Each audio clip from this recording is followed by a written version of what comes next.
So student, today's topic is break-even analysis. Break-even analysis means no profit no loss point. जहां पर हम calculate करते हैं कि अगर हमें मान लीजिए कोई भी प्रोडक्शन करने पर या सेल करने पर अगर हमें कोई प्रॉफिट नहीं होता तो कोई लॉस भी नहीं होना चाहिए। तो no profit no loss point is equal to break even point कहलाता है।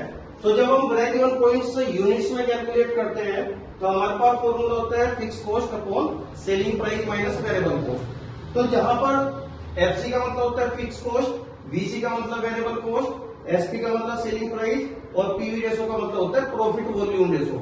जहां पर हम कैलकुलेट करते हैं percentage of contribution on sales. तो यहाँ पर जब हम बीपी अमाउंट में कैलकुलेट करते हैं तो हमारा फॉर्मूला होता है fix cost upon PV ratio into 100। तो और यह दूसरा कैलकुलेशन होता है हमारे पास fix cost upon selling price minus variable cost और यहाँ पर मल्टीप्लाई करते हैं हम सेलिंग प्राइस पर यूनिट से।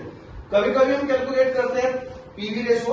तो जब पीवी रेशो कैलकुलेट करेंगे तो फॉर्मूला होता है selling price minus variable cost upon selling price into 100।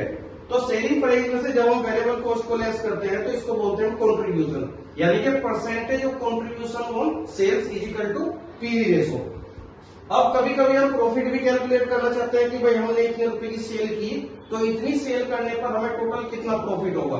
तो where we will calculate profit then formula will be profit is equal to sales गुना PV ratio minus fix cost. जब कभी कभी हम सेल्स कैलकुलेट करते हैं कि भाई प्रॉफिट हमारा इतना है, इतनी सेल्स करने पर हमें कितना प्रॉफिट होगा, तो हम प्रॉफिट कैलकुलेट करते हैं। लेकिन प्रॉफिट जानने के लिए कि इतना प्रॉफिट अर्न करने के लिए हमें टोटल कितनी सेल करनी पड़ेगी, तो उसके लिए हमारा फॉर्मूला होता है sales is equal to profit plus fix cost upon selling price minus variable cost. जब हम सेल्स को यूनिट में कैलकुलेट करते हैं, अगर हम कैलकुलेशन करना चाहते हैं किसमें, इन अमाउंट्स में, तो हम यूज करेंगे किसका, इस पीवी रेशो का। तो profit plus fix cost upon PV ratio into 100।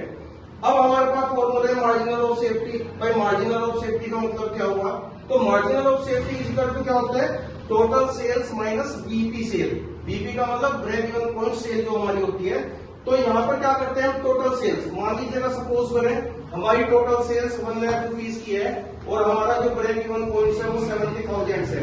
It's means 30,000 क्या हो जाएगी हमारी marginal of safety. Marginal of safety का मतलब क्या होता है कि टोटल सेल में और बीपी सेल में हमारा कितना डिफरेंस है। Okay student.